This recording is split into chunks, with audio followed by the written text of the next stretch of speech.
여러분 오늘 무슨 날이죠? 잘 모르시는가 봐요. 오늘 무슨 날입니까? 우호는 찾았어요? 오늘이 성탄절이라고 누가 그럽니까? 온 세상 사람들이 성탄절이라 그러니까 우리도 다 성탄절. 누가 오늘 성탄절이라고 그랬어요? 오늘 생일은 이행석 집사입니다. 부산에 오늘 이행석 집사 오늘 생일이에요. 어떻게 아시느냐? 카톡에 뜹니다. 오늘은 제 카톡에 등록되어 있는 사람 다 오늘은 1년에 하나뿐인 누구의 생일입니다. 축하해 주세요. 미안합니다. 내가 축하를 못했어요. 여러분 오늘이 성탄절이라고 온 세계가 다 요란하고 떠들썩하긴 한데요. 오늘이 성탄절이 아니라는 것을 역사적으로 추적해서 교회사라, 세계 교회사가 있습니다. 교회사에서 찾아내었습니다. 그게 세계 교회사 보면 그게 본문에 나와 있는데요. 그럼 그 교회사 안에 내용을 보면 왜 12월 25일을 성탄절로 했느냐 하면 로마가 기독교로 국교하고 나서 로마 황제가 태양신 섬기는 그 날이 유명한 축제 날이니까 이 날을, 그러니까 예수님의 빛이다 그런 의미로 그냥 이 날을 성탄절로 지키자 그렇게 했단 말이에요. 그러니까 원래 성탄절로 한 그 날짜는 무슨 날이에요? 태양신을 섬기는 우상 숭배의 날이에요. 그러니까 요걸 딱 추적해가지고 그걸 전도지에 딱 옮겨서 그냥 어느 교회사 몇 페이지에 요 내용이 있습니다 하면서 성탄절은 태양신 숭배하는 날입니다. 그러니까 오늘날 성탄절을 지킨다면 당신들은 태양신 숭배하는 사람들입니다 라고 전도지를 만든 단체가 있어요. 이게 어느 단체인지 아세요? 하나님의 교회입니다. 하나님의 교회, 안상호 하나님의 교회. 제가 그 직접 전도지 봤거든요. 그 전도지를 가지고 사람들에게 전도한단 말이에요. 이때쯤 되면. 여러분 혹시 그런 전도지 받아보신 분 계세요? 몇 사람 되잖아요. 벌써 몇 사람 돼요. 여러분 그런 거 봤을 때 어떤 느낌이 들었어요? 야, 그 크리스마스 지키면 이거는 완전 태양신 숭배하는 날이다. 우상 숭배하는 날이다. 이런 마음이 들었어요? 안 들었어요? 대답하기 곤란하세요? 그러니까 우리는 평생토록 아주 어려서부터 엄마 뱃속부터 12월 25일은 무슨 날로 생각하고 있어요? 성탄절로 생각하고 있잖아요. 근데 그런 이단들이 이 날은 태양신 숭배하는 날입니다. 당신 성탄절 지키면 큰일 납니다 하면 겁이 나요, 안 나요? 겁이 나죠. 그래서 그 사람들의 말에 끌려간 사람도 틀림없이 아마 있을 거예요. 자, 그래서 예수님께서 언제 오셨다 그 날짜 정확하게 우리 알 수 없어요. 성경에서 날짜를 기록하고 있지 않기 때문에. 그러나 날짜가 언제냐 아니냐 사실은 중요한 거 아니에요. 더 중요한 게 뭐예요? 천지를 창조하시는 하나님이 사람이 되어 이 땅에 친히 오신 분이 예수 그리스도고 예수님이 이 땅에 육신으로 오셨다는 그 사실이 중요해요. 그리고 예수님께서 이 땅에 오셔서 하신 그 일이 더 중요하잖아요.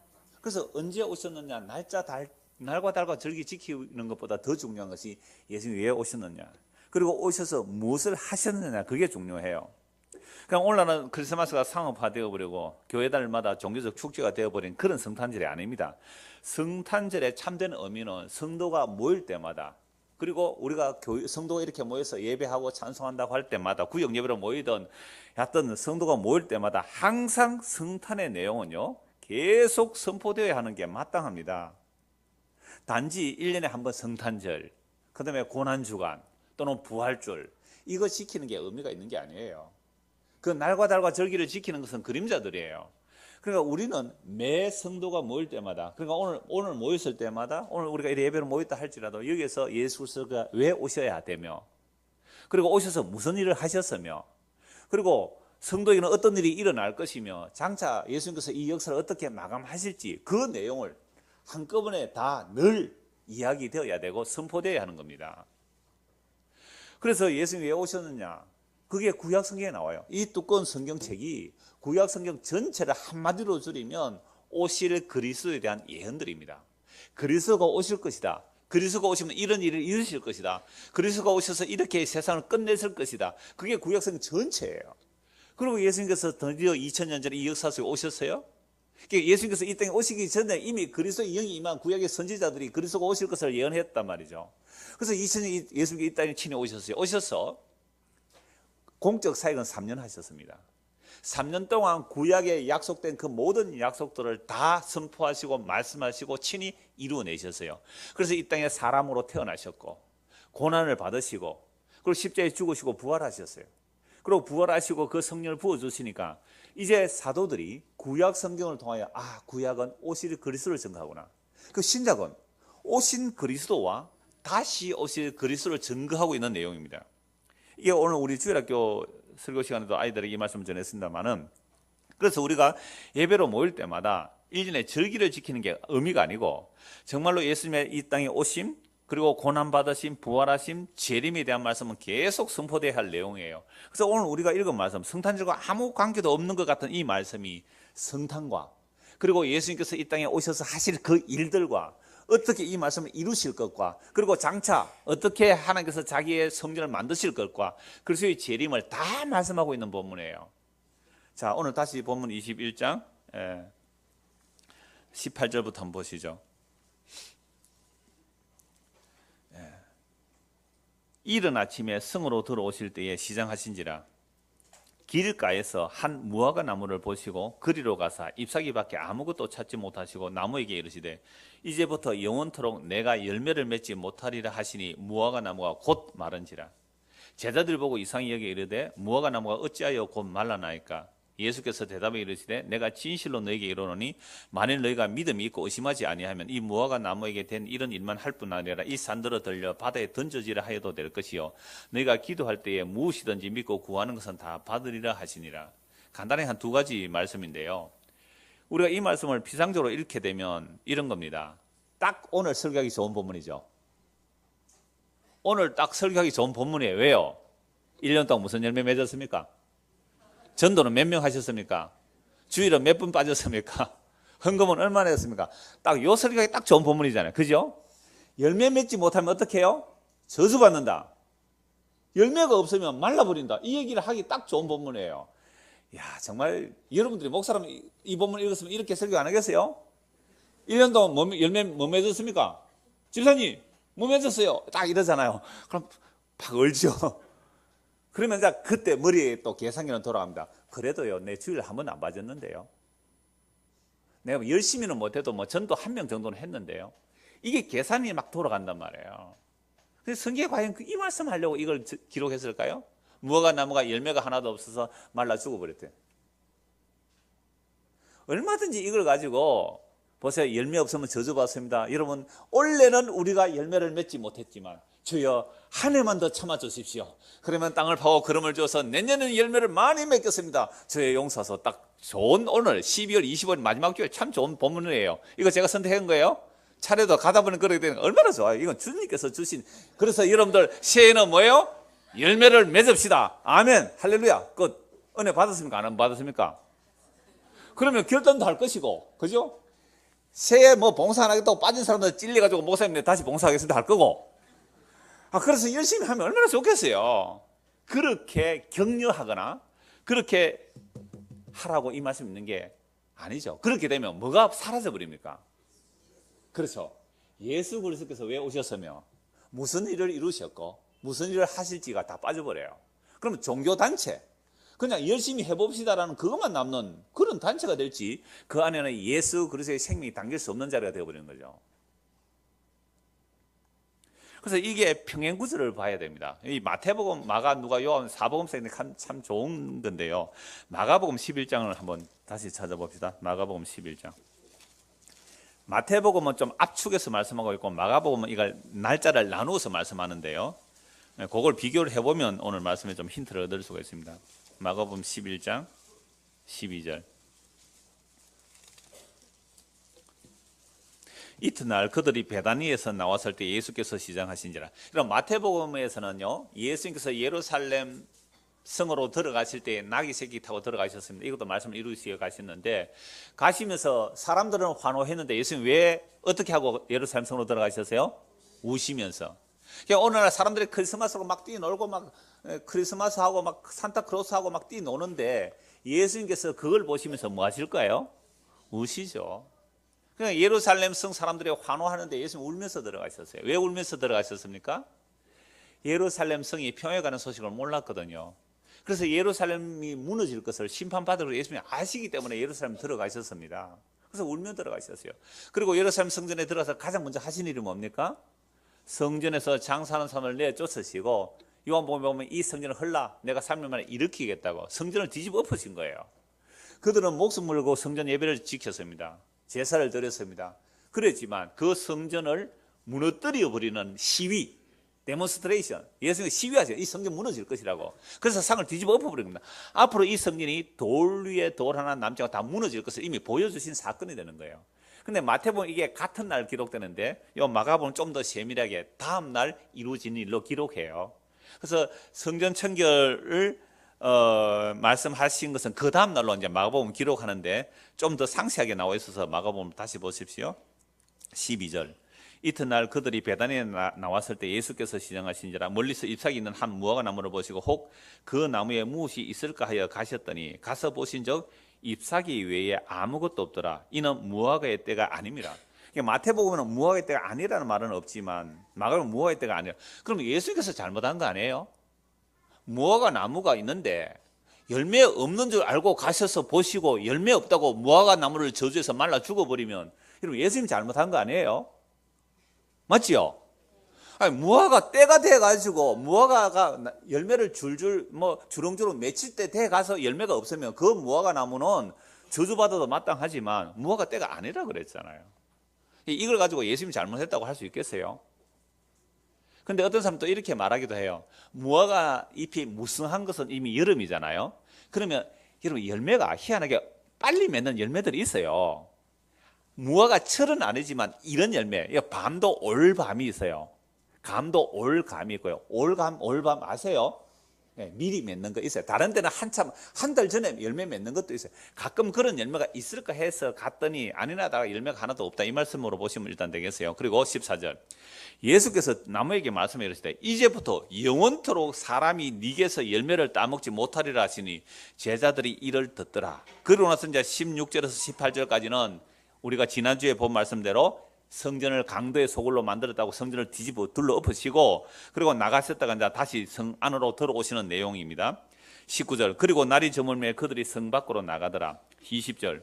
그들이 아침에 지나갈 때에 무화과 나무가 뿌리채 마른 것을 보고 베드로가 생각이 나서 여짜오되 랍비여 보소서 저주하신 무화과 나무가 말랐나이다. 마태복음에는 예수님께서 무화과 나무를 저주하시니까 바로 시들어 말랐다라고 되는데 여기는 이제 바로 시들어 말랐으니까 하루가 더 지났죠. 지났으니까 어디까지 말라버렸어요? 뿌리까지 말라버렸어요. 여러분 안 무서워요? 싱싱한 무화과 나무가 열매 없다고 저주해버리니까 하루 지나니까 뭐요? 뿌리처럼 말라버렸다. 그러니까 여러분들 열매 맺지 못하면 이렇게 말라버립니다. 라고 한다면 여러분 두렵겠어요? 안 두렵겠어요?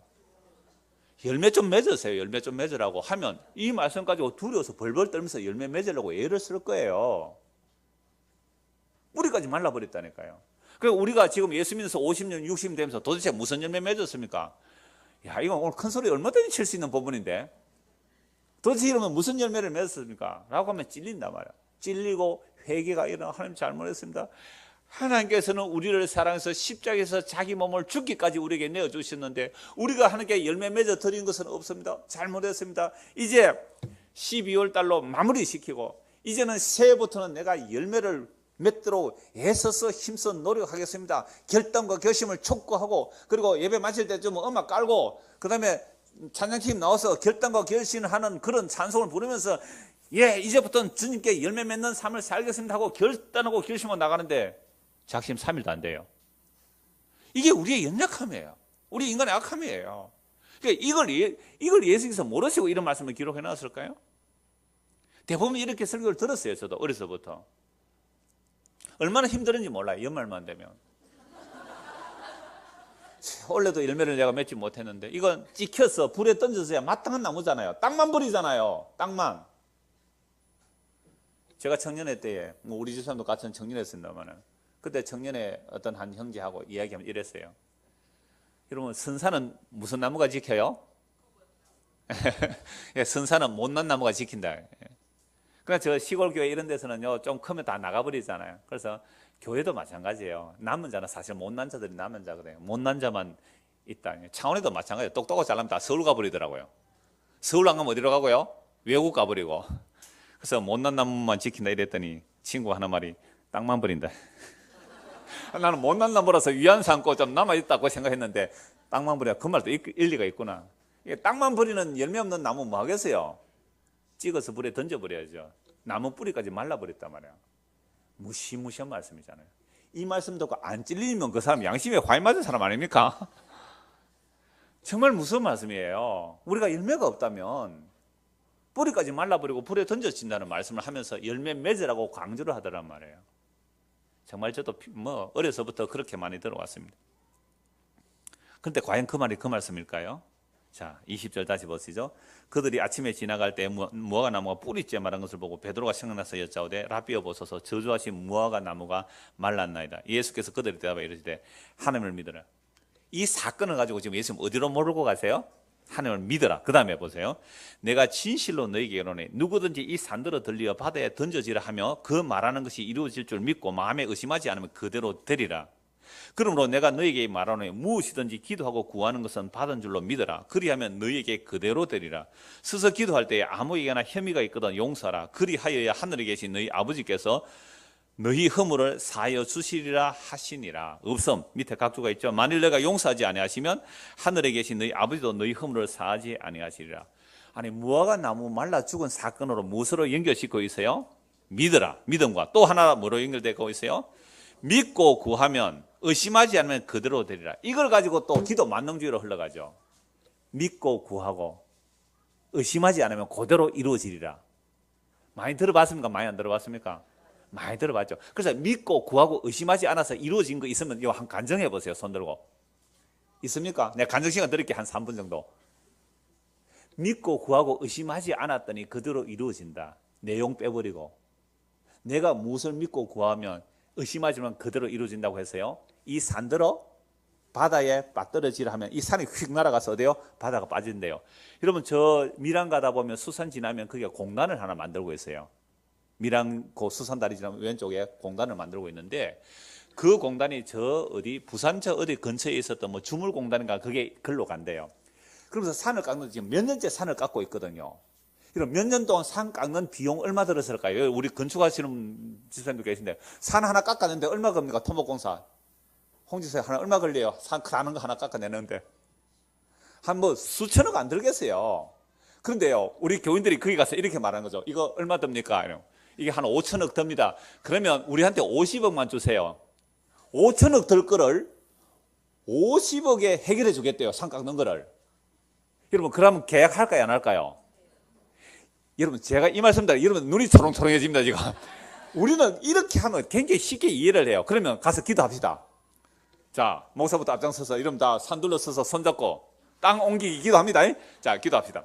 주여 이 마가복음 11장 23절에 말씀하시기를 진실로 너희에게 이르노니 누구든지 이 산들어 들려 바다에 던져지라 하면 그 말하는 것이 이루어질 줄 믿고 마음에 의심하지 않으면 그대로 되리라. 믿습니까? 믿습니까? 자 기도합시다. 이렇게 세뇌돼요. 그래서 주여 이 산을 옮겨주실 줄 믿습니다. 의심하지 않습니다. 눈을 살짝 떠보는 거예요. 산이 그대로 있어요. 이건 뭐예요? 우리 안에 의심한 사람이 있습니다. 자 믿음이 없고 의심되는 사람 집에 돌아가세요. 빼버려야 돼요. 그리고 다시 두 번째 다시 기도하죠. 이렇게 분위기 만들어가면 여러분들도 안 넘어올 것 같아요. 넘어옵니다. 넘어갑니다. 그래서 또 간절히 기도해요. 그래서 산이 그대로 있으면 어떻게 돼요? 이런 식으로 해서 선포를 하고 목사는 가버려요. 책임 없어요. 왜? 여러분들이 믿음을 하지 않았습니다. 의심했습니다. 책임 하나도 없다니까요. 그래서 제가 이 옛날에 경상 여전도에 연합회 설교할 때 이거 너무 자주 인용해서 두 번, 세 번 듣는 사람도 있지만 처음 오신 분이 계시니까 경상 여전도 때 꼭꼭 지나세요. 우리 교회 살 때. 여러분들 여전도에 해오는 뭐 근사님들 교회에서 막 내놓으라 하는 여전도 회장님들 뭐 기도 많이 하는 분 많이 오셨을 거 아니에요. 100명이 넘게 오셨는데 여러분들 겨자씨 하나를 만한 믿음만 있어도 이 산들어 바다에 빠지라 하면 빠질 것이고 이 뽕나무들어 바다에 신기로 하면 그대로 될 것이라고 했으니까 여러분 믿고 한번 기도해 보세요. 밖에는 안 보이니까 이 꽃꽂이 하나 꽃이 뽑혀서 이 물컵에 한번 옮겨지도록 한번 기도해 보세요. 믿고 의심하지 않으면 된다고 했으니까 한번 해보세요. 눈 감지 마세요. 눈 감으면 내가 뽑아서 올려놓을 수 있으니까 눈 뜨고 기도, 눈 감고 기도하는 말 있어요, 없어요, 성경에? 없어요. 눈 뜨고 기도해도 되잖아요. 눈 뜨고 여러분 기도 한번 해보세요. 딱 물러섰어요, 한 1분 동안. 그러니까 여러분 겨자씨 하나님 말한 믿음 있지 않을까? 있다고 그래요, 몇 사람이. 그런데 안 뽑혀 올려더라고요. 자, 여러분 이렇게 나갈 때 여러분 성경에서 반박할 수 있는 근거를 가져야 되잖아요. 그것은 하나님의 약속이 아닙니다. 그것은 여러분 앞에서 설교자든 뭐 어떤 누가 그렇게 인도해 가면 잠깐만요, 그게 하나님의 약속 맞습니까? 라고 물어야 돼요. 그게 하나님께서 그 아들과 약속하신 그 약속의 내용이 맞습니까? 그렇게 물어야 돼요. 그러면 산이 들려서 바다에 빠지라 한 이 내용은 뭡니까? 그거 좀 이따 말씀드릴게요. 이 말씀 가지고 제가 전에 한번 예를 들었잖아요. 제가 전도사로 있었던 석포교회. 그 광안리 바닷가 고가 석포의 옛날 이름이에요. 돌 많은 포구라고 석포라고 했어요. 석포 초등학교 있고 석포 초등학교 바로 앞에 석포 교회가 있어요. 제가 전도사로 있었어요. 제가 갔을 때는 이미 지금 문화회관 자리가 옛날에 산이었고 야타마가 산이었고 거기에 절이 있었어요. 그냥 목사님 늘 기도했대요. 저 산이 옮겨져서 절이 옮겨지기를. 그랬더니 어느 날 갑자기 포크레인 와서 부르르 해가지고 산 다 떠넘겨버렸어요. 그리고 문화회관 서버렸거든요. 그래서 이 말씀을 체험을 가지고 가는 데마다 간증을 하는 거죠, 이제. 그리고 광안리 바닷가로 오다가 그 흙을 광안리 바닷가 그 남천비치 그 삼이 그쪽에 매립을 했거든요. 그 안쪽에. 그거 와서 감격을 했다는 말씀을 들어요. 그걸 그렇게 적용해도 되는가? 전도사는 목사님 가면 아멘하고 따라가야 되는데 제가 그랬습니다. 제가 왜 이 말씀을 드리냐면 도대체 믿고 구하고 의심하지만 그대로 이루어지려 할 때 그대로, 자 24절 보세요. 그러면 내가 너에게 말하노니 무엇이든지 기도하고 구하는 것은 받은 줄로 믿으라. 그리하면 너에게 그대로 되라. 여기서 무엇이든지가 또 중요하잖아요. 그래서 마태복음 7장에서 구하고 찾고 두드리는 자에게 열릴 것이라, 구하는 자에게 얻을 것이라는 그 무엇이든지 구하라는 말씀이 누가복음 11장에 뭐로 나와요? 성령님이에요. 그래서 무엇이든지 구하라는 말은 성령 안에서 그리스도의 이름으로 구하세요. 성령 안에서 그리스도의 이름으로 구하면 무엇든지 이루어져요. 그럼 성령 안에서 그리스도의 이름으로 구하는 내용들이 뭘까요? 하나님 아버지께서 아들에게 약속하신 내용들이에요. 무엇든지 다 이루어집니다. 주여 내 안에 교만을 알게 해주십시오. 기도해 보세요. 교만이 정말 보여요. 말씀을 통하여. 성령이 임하여 그리스도 안에서 기도해 보세요. 주여 나보다 남을 낮게 여길 수 있는 그런 사람을, 이런 기도 해보셨나요? 나보다 남을 낮게 여기는 사람 되게 해주세요. 겸손하게 해주세요.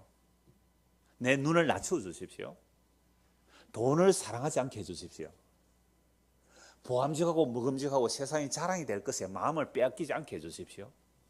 이게 성령 안에서 하나님께서 자기 백성들에게 약속하신 그 기도의 내용들이거든요. 이렇게 무엇이든지 기도하라는 이런 기도는 하나도 하지 않고 무엇이든지 안에 뭘 가로 열고 뭘 여요?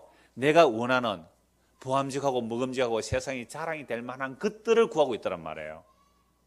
그러니까 이러니까 우리 아까 우호가 없어가지고 상당히 당황했어요. 여러분 그때 예수님 생각납니까 안 납니까? 우호가 안 보이니까. 고 집사님, 고경미전 바로 얘기합시다. 내가 딱 봤거든. 목사 얼굴이 안 보여, 그 앞에는. 평소에는 목사 안녕하세요 인사할 건데 인사도 안 해. 왜? 누가 없어졌어요? 내 아들이 없어졌어. 둘째 아들이 없어졌어. 그 귀여운 우호가 없어졌어. 얼굴이 사색이 되는 거예요. 우리가 다 그래요. 그러니까 지사님이 제가 이런 말씀, 나는 그렇게 뭐 세상 그런 것을 구하지는 않습니다. 그러니까 이제 제가 믿음을 다하려고는 기도합니다. 저는 구역 모였을 때 같이 우리 들은 얘기잖아요. 정말 저는 감사했거든요. 믿음을 달라고 구하는 거 얼마나 좋아요. 믿음이 없는 자에 믿음을 달라고 했잖아요. 그렇게 기도하세요. 그럼 분명히 성령 안에서 그리스도 안에 그 믿음을 달라고 기도했다면 믿음의 내용이 뭔지 알게 되고 믿게 될 거예요. 믿음의 내용은 보이는 것을 믿는 것이 아니거든요. 보이지 않는 것을 믿게 된단 말이에요. 이런 일들이 무엇이든지 구하세요. 하나님께서 그리스도 안에서 약속하신 일은 다 이루어진다니까요. 자기가 부인되기를 기도하셔야잖아요. 하늘에 보이는 소망이 뚜렷해지기를 기도해 보십시오. 이 땅에서 외국인과 나그네로 살게 해주십시오. 이런 기도를 하십시오. 성경 안에는 전부 이런 내용들이에요. 이런 내용들 기도할 게 많습니까? 적습니까? 전부 기도할 내용입니다. 사실은. 왜? 우리 힘으로 할 수 있는 게 아무것도 없거든요. 우리는 돈을 사랑하는 게 본성입니다. 그런데 돈을 사랑하지 않게 해주십시오. 기도가 본성으로 안 나와요, 이게.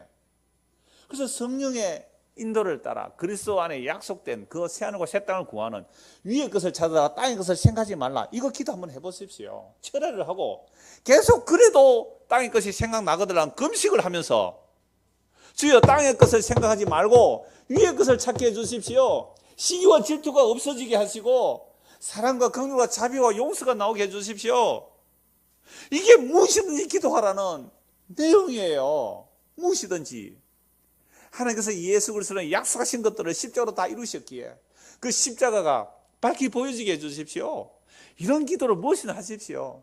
믿고 의심하지 않고 기도하십시오. 그러면 그 뜻들이 다 이루어질 거예요. 그렇게 되면 어떤 사람이 될까요? 감옥에 갇혀서 내일 죽는다고 하는데 잠을 쿨쿨 잘 수 있는 사람이 되는 거예요. 내일 사형을 당한다 하는데 쿨쿨 누워 잘 수 있는 평안이, 참된 평안이 주어지는 거예요. 병이 들었어요. 당신 3개월 남았습니다. 라고 할지라도 할렐루야.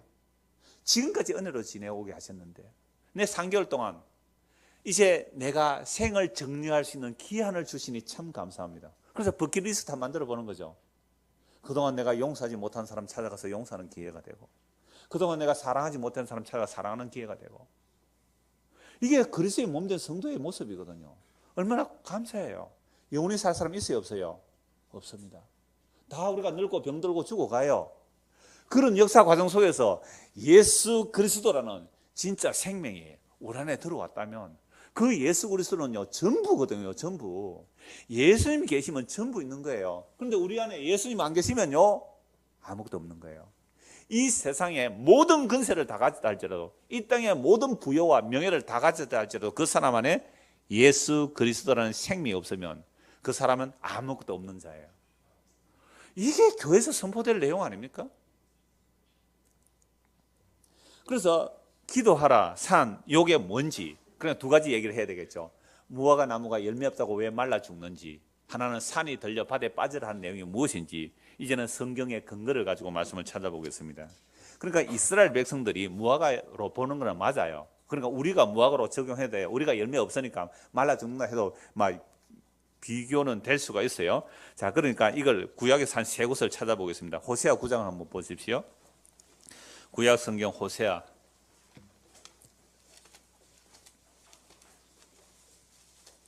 9장 10절입니다.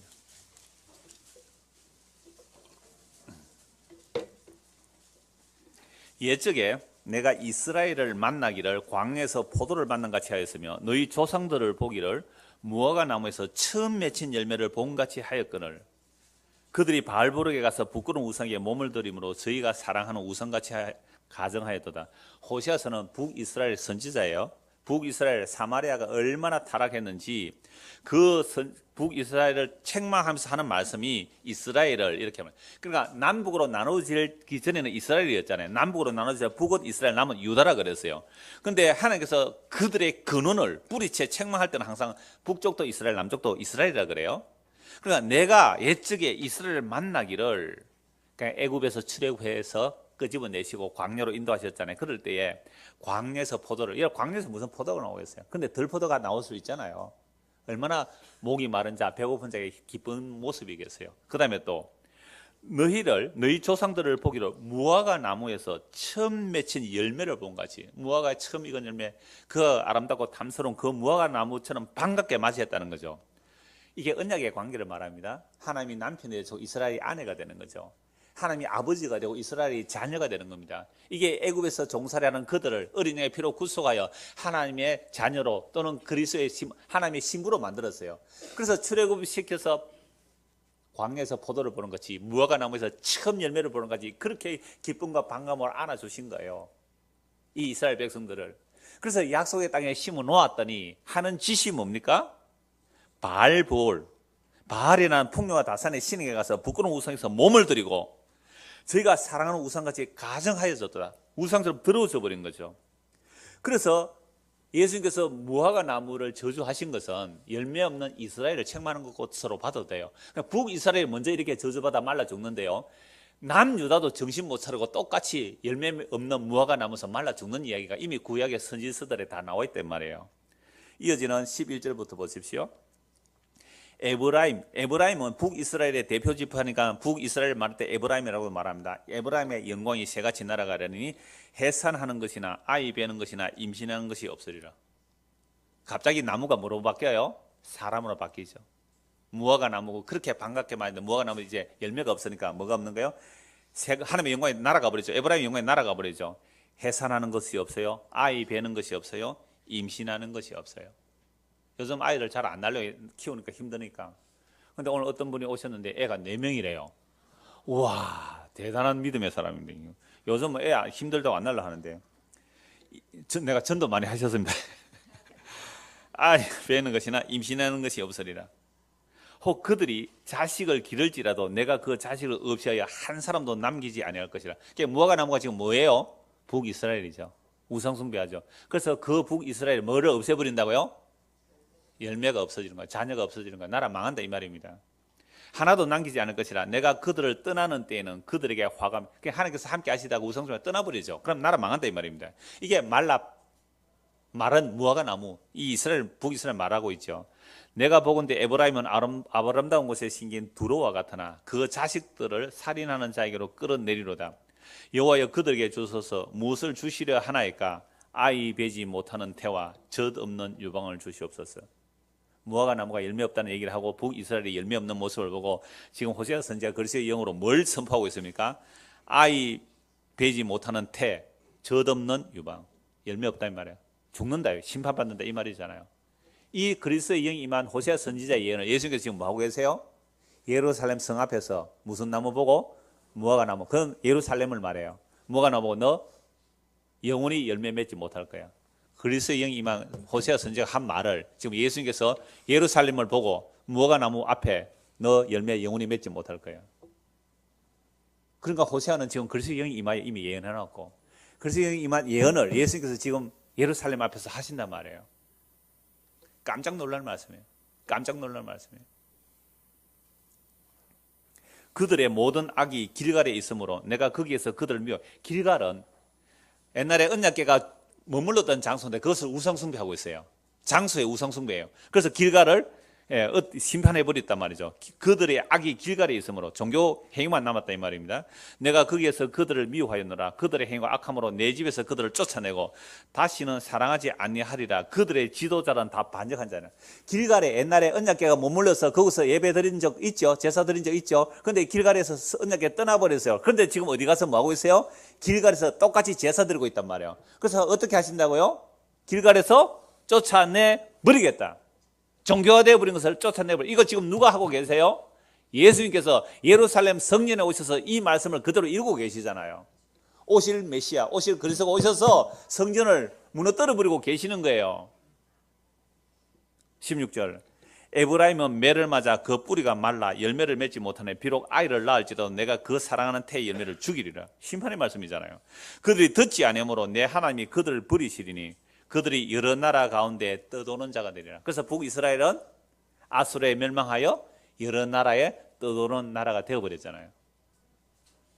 그러면 남유다는 이런 모습을 보고 좀 정신을 차려야 되지 않겠습니까? 예레미야 29장을 보겠습니다. 예레미야 29장. 호세에서 좀 앞쪽으로 넘기시면 예레미야 29장이 나옵니다. 17절.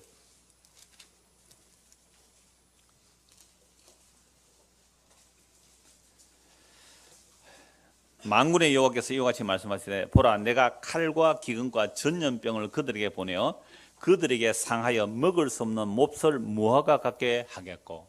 북이스라엘이 그렇게 망했다면 무화과 나무 열매가 없듯이 그렇게 망했다면 남유다가 정신을 차려야 되는데 정신 못 차립니다.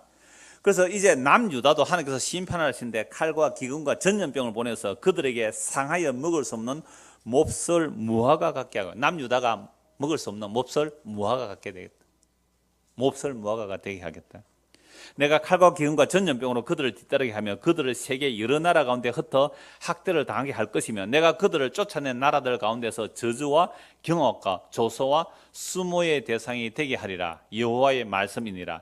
너희들이 내 말을 듣지 않았기 때문이라. 내가 내 종 선지자들을 너희들에게 꾸준히 보내서나 너희는 그들의 말을 듣지 않았느니라. 여호와의 말씀이니라. 결국 무슨 말씀을 지금 하고 계시는 거예요? 선지자를 끊임없이 보내서 그렇게 하지 말라고 했는데 말을 안 들었단 말이에요. 그래서 이제 너희는 몹쓸 무화과, 먹지 못할 무화과처럼 되어서 여러 나라에 흩어지리라. 그래서 남유다는 어떻게 됩니까? 바벨론에 포로 잡혀가죠. BC 586년에 바벨론 포로 잡혀가서 다 흩어져 버렸어요. 북이스라엘은 망하고 남유다. 왜? 뭐가 없었어요? 무화과 나무인 이스라엘이 열매가 없고 몹쓸 무화과 되어버리기 때문에 멸망했다. 그러므로 여러분들 작년에 뭘 맺었습니까? 열매를. 앞으로 열매 잘 맺으면 보세요. 이렇게 나가도 결론은 이렇게 내리면 됩니까? 안 됩니까? 왜 안 돼요? 되죠? 되잖아요, 이렇게. 그래서 열매 잘 맺읍시다. 그래야 됩니다. 라고 끝내면 안 된다 이 말이에요. 그래서 북이스라엘이 남유다가 그렇게 망했습니다. 그런데 예레미야 예언대로 70년 만에 돌아와요. 꼭 70년 아니에요. 70년 완전한 수기이기 때문에 바벨론 포로 잡혀 돌아와서 세운 성전이 뭐예요? 스룹바벨 성전. 그러니까 바벨론에 포로 잡힐 때 예루살렘 성전 다 파괴되어 버렸습니다. 솔로몬 성전 다 파괴되어 버렸어요. 그리고 돌아서 재건한 성전이 스룹바벨 성전입니다. 그 스룹바벨 성전을 400년 동안 정축 개축해서 물론 그 좀 더 구체적인 46년 동안 예수님 오실 때 당시에는 예쁘게 멋있게 거룩하게 잘 만들어 놓았어요. 그곳에 가서 예수님 둘러 엎어버린단 말이에요. 바벨론의 포로로 잡혀가서 나라가 망하고 성전이 파괴되고 다시 돌아서 성전이 재건되었고 그 성전에서 다시 율법을 회복시키고 제사를 드렸지만 하나 사람의 손에 들려진 율법과 제사와 성전들을 사람이 죄인이기 때문에 사람 자체가 죄인이기 때문에 아무리 성전을 맡기고 율법을 맡기고 제사장을 맡겨놓아도 그들로서는 온전한 용서와 온전한 의에 이를 수 없다라는 것이 구약성경 전체의 모습이에요. 그러한 구약의 배경을 가지고 예수님께서 예루살렘으로 들어가신 겁니다. 한 곳 더 보십시다. 미가서 3장입니다. 미가서 시대에 미가 선지자가 남유다에 대한 선지자 예언인데요. 그러니까 북이스라엘이나 남유다나 똑같아요. 열매 얻기는 똑같다 이 말입니다. 미가서 3장 9절 보십시오. 야곱 족속의 우두머리들과 이스라엘 족속의 통치자들 곧 정의를 미워하고 정직한 것을 굳게 하는 자들아 원하노니 이 말을 들을지어다. 지금 이날의 청문회 보면 꼭 이런 모습이죠. 우두머리들 통치자들이 어떻게 해요? 정의를 미워하고 정직한 것을 굳게 하고.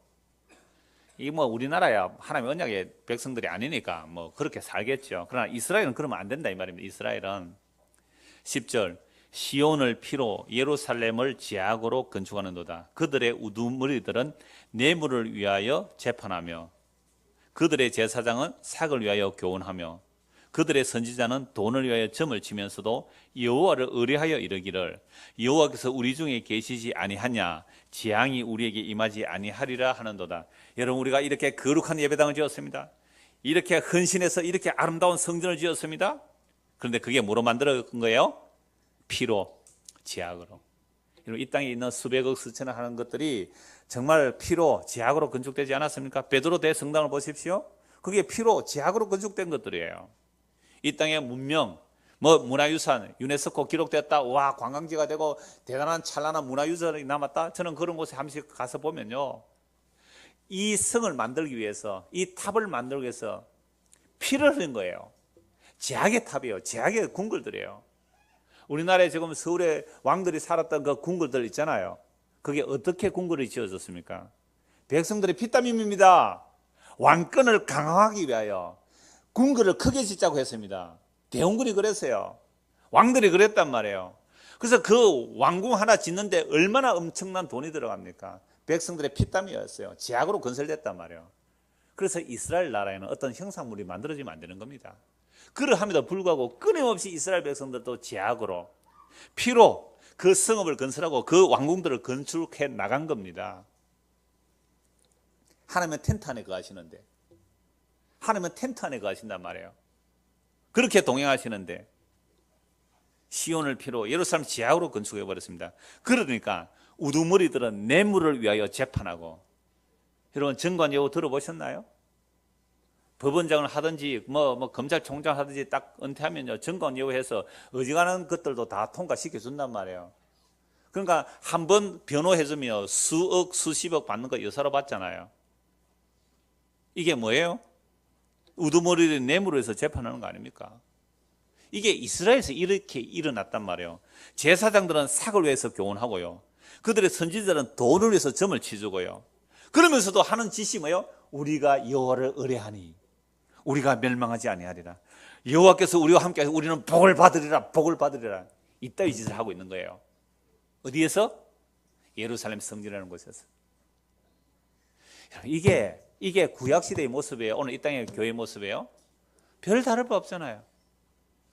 그러므로 12절 이러므로 너희로 말미암아 시온은 가라엎은 밭이 되고 예루살렘은 무더기가 되고 성전에 사는 수풀의 높은 곳에, 그래서 성전 다 파괴된다 이 말씀입니다. 자, 미가서 7장 보시죠. 7장 1절입니다. 재앙이로다 나여 나는 여름 과일을 딴 후와 포도를 거둔 후 같아서 먹을 포도송이가 없으며 내 마음에 사모하는 처음 익은 무화과가 없도다. 이스라엘 포도나무로도 비유해요. 그 상품 포도나무를 가나안 땅에 심었더니 맺힌 것은 무엇뿐이었다고요? 덜 포도밖에 안 맺혔단 말이에요. 그래서 과일을 딴 후 포도를 거둔 후 황량해버리는, 포도송이가 없죠. 내 마음에 사모하는 처음 익은 무화과가 없는 겁니다. 지금 제가 예레미야, 미가, 호세아 세 선지자의 말씀을 가지고 예수님께서 예루살렘 앞에서 뭐 하신 거예요? 무화과 나무 열매 없다고 말라버리는 그 이야기 배경을 설명드리는 거예요. 그러니까 예루살렘이 심판당해서 말라 죽는 것이 이미 예레미야, 이사야, 호세아 보니까 마땅합니까? 마땅 안 합니까? 마땅하죠. 너무 자연스럽게 연결되는 거 아닙니까? 그래서 무화과가 없도다. 경건한 자가 세상에 끊어졌고 정직한 자가 사람들 가운데 없도다. 무리가 다 피를 흘리려고 매복하며 각기 그물로 형제를 잡으려 하고 두 손으로 악을 부지런히 행하는도다. 그 지도자와 재판관은 뇌물을 구하며 근세자는 자기 마음의 욕심을 말하며 그들이 서로 결합하니, 근세자들끼리 마음이 결합해서 욕심을 이루어내는 거죠. 그들의 가장 선한 자라도 우리가 남이가 누가 말했어요? 그렇게 말하면서 자기들이 욕심을 합치는 거예요. 그들의 가장 선한 자라도 가시 같고 가장 정직한 자라도 찔레 울타리보다 더하도다.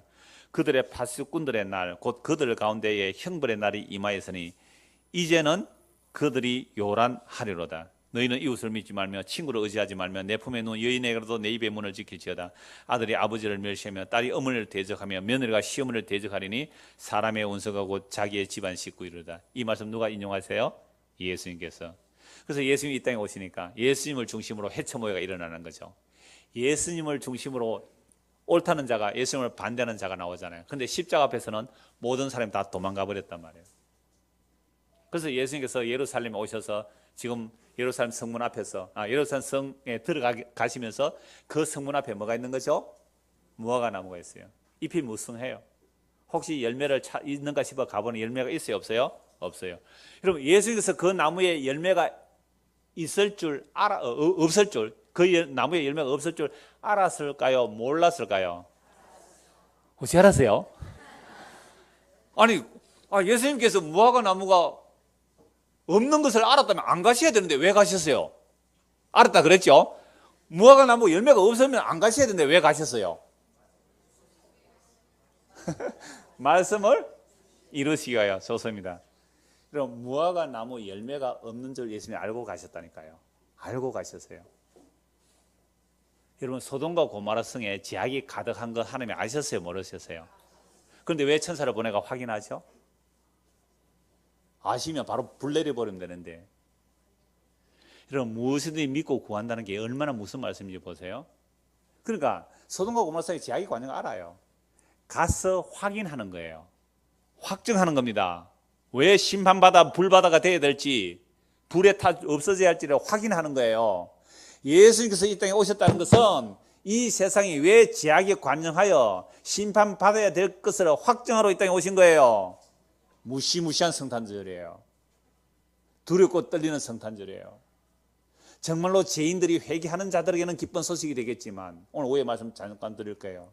죄인들에게는 기쁜 성탄절이지만, 정말 죄인인 줄 알고 회개하고 예수 믿는 자들은 기쁜 성탄절이지만, 이건 무시무시한 심판의 날이에요. 그 구약의 선지자들이 예언한 열매 없는 예루살렘, 열매 없는 이스라엘을 향하여 심판하시는 그 선지자들이 예언한 그 그리스도가 이 땅에 오셨기에 그게 종말이잖아요. 그래서 2000년 전이 종말이에요. 그래서 요엘 선지자가 말한 그 말세가 사도행전 2장에 성령 임한 사도들이 말세라 그랬어요. 예수님 오신 게 심판이에요. 그런데 아직은 재림은 안 일어났죠. 여러분, 예수님 2000년 오셨을 때부터 이 땅은 분리가 일어납니다. 집안 식구가 원수가 된다니까요. 같이 교회 다니는 사람이 원수가 돼요. 때로는 부부 사이도 원수가 될 수 있어요. 복음으로 나눠진다니까요. 십자가로 나눠질 수 있어요. 원수가 된다니까요.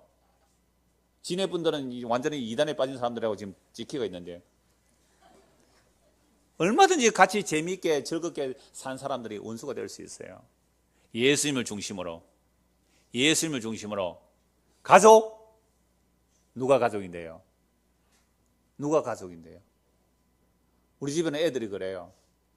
내 뜻대로 행하는 자가 내 어미며 내 형제다. 가서 아버지는 우리 가족. 뭐 일이 항상 우선이, 교회 우선이니까. 근데 교회는 정말 내 가족 맞나요? 여러분들 과연 내 가족 맞나요? 집안 식구가 원수가 되는 일이 일어나는 것이 2000년 전에 일어나잖아요. 십자가를 중심으로, 십자가 안과 십자가 밖이 그렇게 나눠져요. 그러니까 여러분, 예수님 오신 것은 이 땅이 왜 심판받아 마땅한가를 마치 소돔과 고모라 성에 천사가 가듯이 이 땅에 오셔서 확정하신 거예요. 그게 십자가잖아요. 그게 십자가예요. 그런데 놀랍게도 소돔과 고모라 성에 누구는 구원해내요? 롯과 그 가족은 구원해내는데 롯의 처는 또 돌았어요. 그래서 롯의 처를 기억하라 그러죠, 예수님께서. 여러분, 예수님이 오신 이 성탄이라는 소식이 긴장되죠. 무시무시한 긴장되는 거 아닙니까? 그래서 상업화되어 버리고 종교화되어 버리는, 종교화 축제되어 버리는 이 성탄절이 사탄이 얼마나 교묘하게 움직일까요? 성탄의 문화, 크리스마스 트리 이런 것들 한번 검색해 보십시오. 그게 전부 이교 문화예요. 그게 전부 이교 문화. 우상 숭배하는 모습들이랄까요? 풍요와 다산에 바알 숭배하던 그런 흔적들을 주렁주렁 달아놓고 거기에 절한다니까요. 그럼 뭘 주렁주렁 달아놨겠어요? 우리에게 복을 주십시오. 풍요와 다산을 상징하는 것들이 주렁주렁 달린 게 크리스마스 틀이에요. 그러면서 기뻐하고 즐거워 밤새 먹고 마시고 놀고, 교회 다니면서 유일하게 옛날에 통금이 있었잖아요. 유일하게 통금 없는 하루가 11월 24일. 저희 총각들 뭐 환장합니다. 밤새 말라고. 그렇게 바꿔버린 거예요.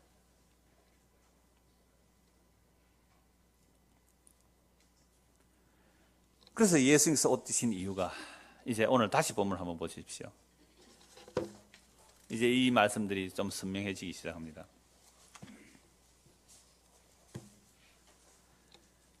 이른 아침에, 마태복음 21장 18절입니다. 이른 아침에 성으로 돌아오실 때 시장하신지라 길가에 한 무화과 나무를 보시고 그리로 가사 잎사귀밖에 아무것도 찾지 못하시고 나무에 이르시되 이제부터 영원토록 네가 열매를 맺지 못하리라 하시니 무화과 나무가 곧 마른지라. 이거 뭐 보고 하는 얘기예요? 예루살렘과 예루살렘의 성전과 그 성전 안에 있는 사람들, 이제는 그 성전으로는 영원토록 어떤 열매도 맺지 못하리라. 그래서 예수님 가서 성전 둘러버린 거예요. 성전에서 제사를 드리고 성전에서 율법을 지킨다고 온갖 장사를 다 했지만 이제는 그 성전에서는 그 어떤 열매도 없으리라. 20절. 제자들이 보고 이상히 여기되 무화과 나무가 어찌하여 곧 말랐나이까. 예수께서 대답하시되 내가 진실로 너희에게 이르노니 만일 너희가 믿음이 있고 의심하지 않으면 이 무화과 나무에게 된 이런 일만 할 뿐 아니라 이 산들을 들어 바다에 던져라 하여도 될 것이요. 유대인들은 산 그러면 두 가지가 딱 떠오릅니다. 유대인들은 산, 무슨 산요? 시내산과 시온산. 시내산은 뭐예요? 모세가 율법을 받은 시내산. 또 하나는요? 시온산. 예루살렘 성전이 있는 산. 그러면 예루살렘 성전이 있는 그 산이 어디로 가서 빠져버린다고요? 혼돈의 세계, 바다, 심판에 다 빠져버리는 거죠. 성전이 끝났다는 거죠. 무화과 나무가 말라버리고 성전 시대가 끝나버려. 이스라엘의 역사가 끝이 나는 거죠. 성전이 끝이 나는 겁니다. 새로운 성전 시대가 열리는 거예요. 어떻게? 예수 십자가에 죽으시고 부활하시고 성령을 부어주심으로 성령이 임한 자들이 성전이 되는 새로운 시대가 열린 거예요. 그런데 왜 아직 성전을 지으려고 하죠? 왜 아직도 사람들이 건물에 매달리죠? 그게 우리가 빠져나오지 못한 종교성이에요. 그러니까 예수님께서 오늘도 이 땅의 교회를 보며 우시지 않으실까요? 정말 성령에서 예수님이 무엇을 말씀하고 계세요? 무화과 나무 이스라엘 역사 동안 열매 맺었습니까? 못 맺었습니까? 못 맺었잖아요. 이사야, 에레미야, 에스겔, 호세아, 다니엘 모든 선지자들이 책망이 이거예요. 하나님께서 원하는 열매를 맺지 못하고 오히려 우상숭배라는 열매, 시기와 질투라는 열매, 온갖 세상의 제약들이라는 열매를 다 맺어냈어요. 그럼 그 무화과나무 저주받아야 되잖아요. 그 이스라엘 끝이 나야 되는 거죠. 그 성전이 도둑매 소굴이 되니까 그 성전이 끝내버려야 되잖아요. 이제는 사람의 손으로 만들 수 없고 사람의 손으로 무너뜨릴 수 없는 그리스도의 몸된 성전, 예수님 십자가에 죽으시고 다시 부활하심으로 그리스도의 몸된 성전, 그리고 그 그리스도의 영이 임하게 되면 성령 임한 자들은 이제 성전이 되는 이 새로운 시대가 이 신약 시대예요. 그래서 성령 임하면 반드시 종말의 영이 임한 거예요. 2000년 전에 심판이라고 그랬잖아요. 2000년에 성령 임하신 그 성령 오늘 우리에게도 임하면 반드시 이 세상을 종말론적 시각으로 보게 돼요. 역사 발전 의미 없어요. 뭐 교회가 발전 번창 부흥 의미 없어요. 제가 여기 와서 이제 18년째인데요. 18년 우리 목표 비전 계획 세워본 적이 한 번도 없어요. 오늘 회개하고 예수 믿으십시오. 그거 외에는 무슨 소망이 있어요? 내일 우리가 어떻게 될지 모르잖아요. 내일 하루 눈 뜨게 되면 그날 하루 또 주님 의지하고 주님 약속 믿고 사세요. 그리고 그 예수 그리스도 안에 무엇이 담겨 있는지를 아십시오. 구약의 모든 약속들이 그리스도 안에 담겨져 있었고 그 그리스도께서 구약의 모든 예언들을 십자가로 다 이루어내셨어요. 그래서 십자가라는 것은 세상 사람들이 볼 때는 미련하고 어리석고 흠모하고 아름다운 것이 아무것도 없어요. 그래서 사람들 다 배차고 돌아서는데 놀랍게도 그 예수님의 십자가는요, 하나님 자기 택한 백성들에게는 보배로운 소식이 되고요, 기쁜 소식이 되고요, 정말 감사한 소식이 되는 거예요. 이런 자들을 성전이라 그랬단 말이에요. 그래서 히브리서 10장 말씀해 보시면 이제 결론이 내려집니다. 한번 찾아보시죠. 히브리서 10장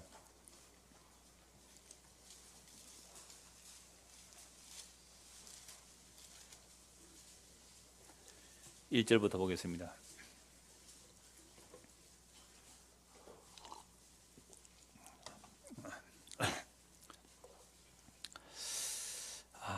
구 9장 23절부터 보시죠. 그러므로 이제 예수님께서 예루살렘 성 입구에서 무화과나무를 저주하시고 예루살렘 성전을 엎으시는 내용들이 이제 히브리서는 결론적으로 말씀을 하고 있는 겁니다. 그러므로 하늘에 있는 것들의 모형은 이런 것들로서 정결하게 할 필요가 있었으나 하늘에 있는 모형은 짐승의 피로 정결한 모형이었단 말이죠. 하늘에 있는 그것들은 이런 것들보다 더 좋은 제물로 할지니라. 그리스도께서 참 것의 그림자인 손으로 만든 성소에 들어가지 아니하시고 참 것의 그림자인 성소에 예수님이 들어가시지 않았다는 말은 뭐예요? 그 성전을 뭐 해버린 거예요? 파괴해버렸다는, 무너뜨린 거예요. 들어가지 아니하시고 바로 그 하늘에 들어가서 이제 우리를 위하여 하나님 앞에 나타나시고 대제사장이 해마다 다른 것에 필요해서 성소에 들어가는 것 같이 자주 자기를 드리려고 아니하실지니 그러면 그가 세상을 창조한 때부터 자주 고난을 받아야 할 것이라 이제 자기를 단번에 제물로 드려 죄를 없이 하시려고 세상 끝에 나타나셨느니라. 이 세상 끝이 언제예요? 역사적으로 2000년 전에 처음 성탄절에 그날에 예수님이 왜 오셨어요? 세상 끝에 왜 오셨어요? 자기 몸으로 제물을 드려 무엇을 없애버려요? 죄를 없이 하려고 단번에 자신을 드림으로 죄를 없이 하려고 세상 끝에 오신 그 세상 끝이 언제라고요? 2000년 첫 성탄절이에요. 성육신의 신비예요. 거룩한 하나님이 사람이 되셔서 그 죄를 없이 하시려고 십자가 지고 이 땅에 오신 그날이 성탄절이에요. 이게 거룩한 성육신의 비밀이에요. 한 번 죽는 것은 사람에게 정해진 것이요 그 후에는 심판이 있으니 아무도 못 벗어납니다. 죄의 삭은 사망입니다. 모두가 죽어요. 그 후에는 반드시 심판이 있고요. 그런데 28절 이와 같이 그리스도도 많은 사람의 죄를 담당하시려고 단번에 들이신 바 되셨고 구원에 이르게 하기 위하여 죄와 상관없이 자기를 바라는 자들에게 두 번째 나타나시리라. 여러분 성탄절의 의미가 뭐라고 하셨어요? 자기 몸으로 제물을 드려 죄를 없이 하려고 오셨어요. 그 예수를 믿고 죄 문제가 이제 예수님 안에서 해결된 자들은 어떻게 살아간다고요? 두 번째 나타나실 거예요. 다시 오실 그리스도를 기다리는 사람. 그래서 성탄은요 2000년 전에만 추구하는 게 아니에요. 2000년 전에 죄를 없이 하고 오신 그 그리스도를 기억하면서 이제는 죄와 상관없이 누구든지 그리스도 안에 있으면 결코 정죄함이 없노라고. 예수님 우리 죄를 대신 십자가로 해결하시기에 그리스도 안에서 어떻게 산다고요? 두 번째 나타나실 그 그리스도를 사모하며 기다리며 재림을 사모하며 기다리는 자들. 그래서 우리는 제가 마칠 때 찬송 이걸 거예요. 곧 오소서 임마누엘. 이 포로 생활을 고달파. 여러분, 이스라엘 백성들의 바벨론 포로 생활 속에서만 고달팠던 게 아니에요. 우리가 이 땅에 사는 이 역사 자체가 포로 생활이에요.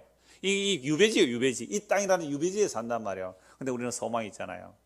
2000년 오신 그리스도께서 우리 죄를 위해서 십자가에 죽으시고 다시 살아나시고 그 성령 우리에게 부어주심으로 이제 우리의 죄와 상관없이 다시 오실 그리스도를 기다리는데, 다시 오실 그리스도 오시는 그날에는 속죄함을 입지 않은 자들은 심판의 소식이에요.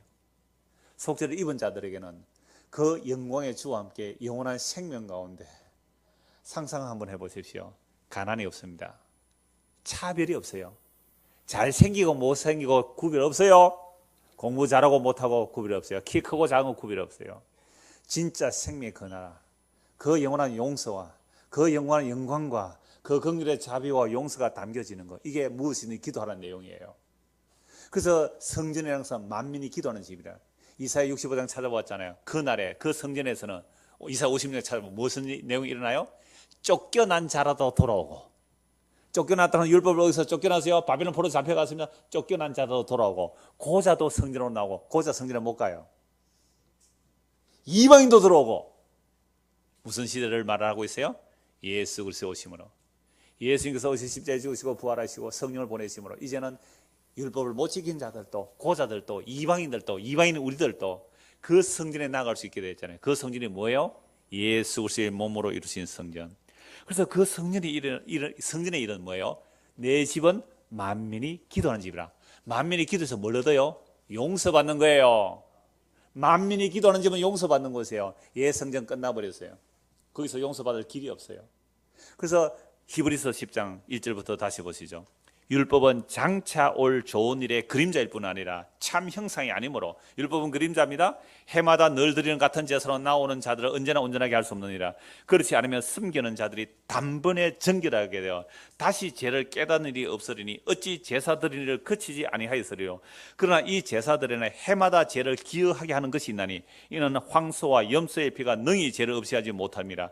그러므로 주께서 세상에 임하실 때 이르시되 하나님이 제사와 예물을 원하지 아니하시고 오직 나를 위하여 한 몸을 예비하셨도다. 번제와 속죄제는 기뻐하지 아니하시나니 이에 내가 말하기를 하나님이여 보시옵소서, 두루마리 책에 나를 가리켜 기록된 것 같이 하나님의 뜻을 행하러 왔나이다 하셨느니라. 이것은 다윗의 시편이에요.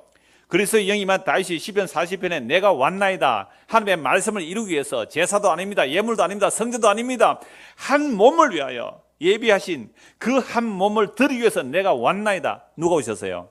예수 그리스도께서. 그래서 8절 위에 말씀하신 주께서는 제사와 예물과 번제와 속죄는 원하지도 아니하시고 기뻐하지도 아니하신다 하셨고 이는 다 율법을 따라 드리는 것이라. 그 후에 말씀하시기를 보시옵소서, 내가 하나님의 뜻을 행하러 왔나이다. 누가 오셨어요? 예수 그리스도께서 오셔서 무엇을 폐하셨어요? 첫째 것을, 모형을, 그림자를, 율법을 폐하시면 둘째 것을 세우셨어요. 둘째 것이 뭡니까?